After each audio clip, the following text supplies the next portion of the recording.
Առհասարակ մեր մակարդելիության համակարգը բավականին խառը, խուճուճ եւ բազմաթիվ գործոններից կազմված համակարգ է, եւ մենք հեմոֆիլիա անվանում ենք մակարդման 8-րդ կամ 9-րդ կամ 11-րդ գործոնի քանակական անբավարարությունները կամ իրենց ֆունկցիոնալ խանգարումները, այսինքն երբ որ քանակով նորմալ են, բայց իրենց գործը, այսպես ասած, վատ են կատարում։ Հեմոֆիլիա A-ն դա 8-րդ գործոնի անբավարարությունն է, հեմոֆիլիա B-ն կամ Քրիսմասի հիվանդությունը 9-րդ գործոնի անբավարարություն է եւ հեմոֆիլիա C-ն 11-րդ գործոնի անբավարարություն է։ Այսօր հիմնականում իմ ասելիքները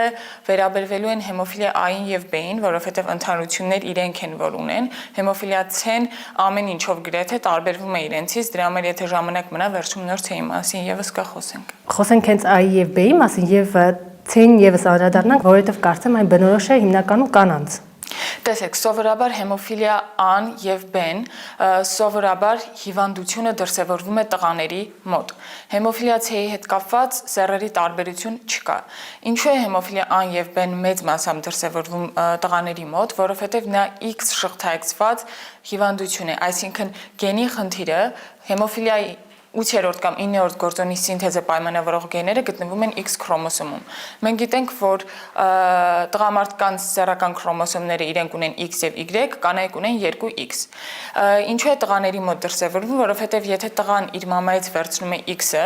եւ չունի երկրորդ X, իսկ կարող է լինել հնարավորություն, որ երկրորդ X-ի վրա գտնվեր նորմալ գենը եւ ապահովեր օրգանիզմում նորմալ քանակի ֆակտորի սինթեզ, այս պարագայում նա երկրորդ X-ը չունի, ունի X-ի փոխարեն Y եւ դրա համար եթե արդեն մուտացված գենն է ձեռք բերում, իր մոտ հիվանդությունը դրսևորվում է։ Կանայք կարող են լինել կրող, որովհետեւ եթե 1X-ի վրա գենը լինում է, երկրորդ X-ը կարելի է ասել կոմպենսացնում է մյուսին։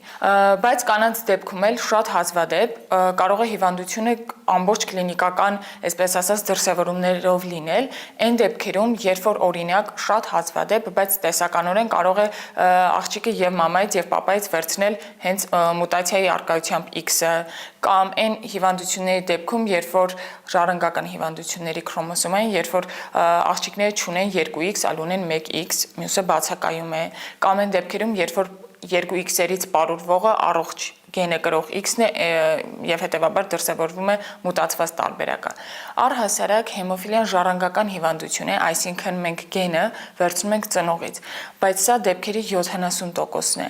Մյուս 30% դեպքերում գենի փոփոխություն, այսինքն մուտացիան տեղի ունենում ներարգանդային կյանքում։